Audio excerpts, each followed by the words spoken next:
Welcome to JTV news. Medchal జిల్లా Kapra municipality కార్యాలయంలో ACB దాడులు చేశారు. చెర్లపల్లికి చెందిన కాంట్రాక్టర్ రామిరెడ్డి నుంచి లంచం తీసుకుంటుండగా ఏఈ స్వరూపను ఏసీబీ అధికారులు రెడ్ హ్యాండెడ్ గా పట్టుకున్నారు. కాంట్రాక్టర్ కు ఎంబీ బుక్స్ క్లియర్ చేసేందుకు ఏఈ 1,00,000 డిమాండ్ చేసింది. దీంతో కాంట్రాక్టర్ ఏసీబీ అధికారులను ఆశ్రయించాడు. ఏఈ స్వరూప 1,20,000 రూపాయలు తీసుకుంటుండగా ఏసీబీ అధికారులు రెడ్ హ్యాండెడ్ గా పట్టుకున్నారు. అనంతరం ఏఈ స్వరూపను అదుపులోకి తీసుకున్నారు.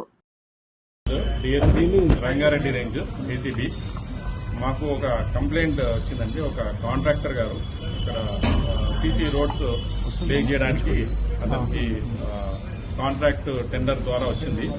దాదాపు 28 లక్షల రూపాయలు విలువ చేసే కాంట్రాక్ట్, 28 లక్షల చిల్లర. దాన్ని అతను ఆల్మోస్ట్ కంప్లీట్ చేశాడు. చేసిన తర్వాత దానికి బిల్స్ కూడా ఇక్కడి నుంచి వేయడం జరిగింది. కానీ పార్ట్లో వేశారు. అంటే ఒక పార్ట్ 26 లక్షల రూపాయలు ఒక బిల్లు ఎంబీస్ అవన్నీ రాసేసి 26 లక్షల రూపాయల బిల్లుని శాంక్షన్ చేయడం జరిగింది. మిగతాది 2.5 లక్షల రూపాయలు అట్లాగే పెండింగ్ పెట్టారు.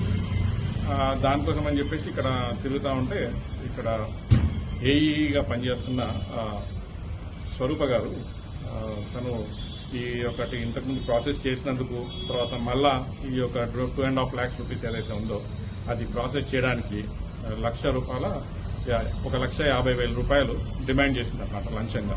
అట్లయితేనే ఇక మిగతా 2.5 లక్షల రూపాయలది నేను ప్రాసెస్ చేసి ఫార్వర్డ్ చేస్తాను, లేకపోతే చేయను అని చెప్పేసి చెప్తే అతను విధిలేక మా దగ్గర అప్రోచ్ చేయడం జరిగింది. చేస్తే ఈరోజు మళ్ళీ ఒకసారి మధ్యలో అతను వెళ్ళి రిక్వెస్ట్ చేసినాడు, ఇంత 1,50,000 ఇచ్చుకోలేనమ్మా కొంచెం తగ్గించానంటే 1,20,000 రూపాయలకి తను ఒప్పుకుంది. తర్వాత మా దగ్గర అప్రోచ్ చేయడం జరిగింది. అప్రోచ్ చేసిన తర్వాత మేము అతని యొక్క కంప్లైంట్ని కేసు నమోదు చేసుకుని ఈరోజు 1,20,000 రూపాయలు ఇస్తున్నప్పుడు ఇక్కడే ఆఫీస్ ప్రాంగణంలోనే రెడ్ హ్యాండెడ్గా పట్టుకోవడం జరిగింది. ఇంకెవరైనా ఉన్నారా సార్ అధికారులు? ఇప్పుడు అది దర్యాప్తు చేస్తున్నామండి. దీంట్లో భాగంగా ఇంకా 1,20,000 కాబట్టి కొంచెం అమౌంట్, పెద్ద అమౌంట్. ఇప్పుడు తను ఒక్కతే ఉందా, ఇంకా తనతో పాటు ఇంకెవరైనా ఉన్నారా అన్నది కూడా మేము ఆ కోణంలో కూడా దర్యాప్తు చేస్తాం. అదే ఇప్పుడు ఆ కోణంలో దర్యాప్తు చేస్తున్నాము.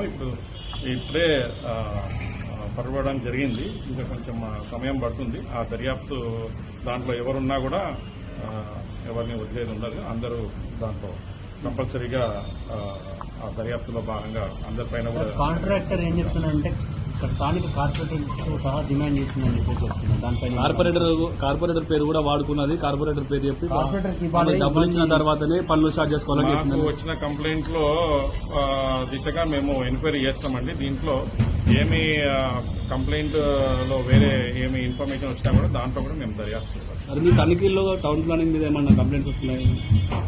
కంప్లైంట్ వచ్చినాయి కాబట్టి ఈరోజు ఇక్కడ వచ్చి రావడం జరిగింది. ఇక్కడ వచ్చేసి రేట్ చేయడం జరిగింది.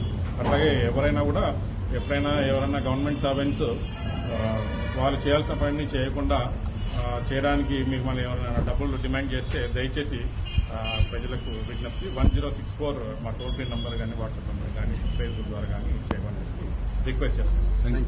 నేను 50 లక్షల వర్క్, అది 20% లెస్ చేసి ప్రైమ్ 9 మెగా 9 డబ్బులు రాయలేదు. బిల్లు రాయమంటే సతాయించి 2 లక్షలు డిమాండ్ చేసింది. స్వరూపాన ఏఈ మేడం సతాయించింది కాబట్టి నేను కొంచెం నా దగ్గర నింపవలసి వచ్చింది. ఎన్ని రోజుల నుంచి సతాయిస్తాను? 3 నెలల నుంచి సతాయిస్తుంది. ఏమని అడుగుతుంది? డబ్బులు కావాలంటుంది. 2 లక్షలు అడిగింది. లాస్ట్కి వచ్చి 1,20,000 వచ్చింది. కాంట్రాక్ట్ బిల్ ఎంత? కాంట్రాక్ట్ బిల్లు 50 లక్షల వర్క్ అయితే అనుగుణంగా 30 లక్షలు. ఇంకెవరి పేరైనా వాడిందా అధికారులు? ఇంకా అధికారుల పేరు ఎవరు వాళ్ళు అంటే కార్పొరేటర్ మేడంకు కావాలని చెప్పి డిమాండ్ చేసింది. ఓకే, నేనైతే ఎవరికి ఇప్పటి వరకు ఇవ్వలేదు. నేను 30 ఏళ్ళ నుంచి పని చేస్తున్నా, ఎవరికి ఇవ్వలేదు అని చెప్పి. కార్పొరేటర్ పేరు పేరు నాకు చెల్లపల్లి కార్పొరేటర్. చెల్లపల్లి అంటే మా స్వరూపుడు డిమాండ్ చేసిందా? సరుపునే నాకు మేడం అడుగుతున్నా చెప్పి డిమాండ్ చేసింది. చెల్లపల్లి కార్పొరేటర్కి ఇవ్వాలని చెప్పి అడిగిందా? కార్పొరేటర్కి పైసలు ఇస్తేనే నువ్వు పని మొదలు పెట్టని చెప్తుంది. ఓకే, అంటే ఆమె సపరేట్ ఈమె సపరేట్ అని అడిగిందా? లేకపోతే ఈమెదే ఆమెది ఆమెకి ఇంత అంత అని అమౌంట్ చెప్పలేదు. ఈమెకైతే 2 లక్షలు డిమాండ్ చేసింది.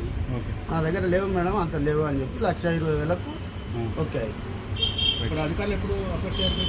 నేను ఒక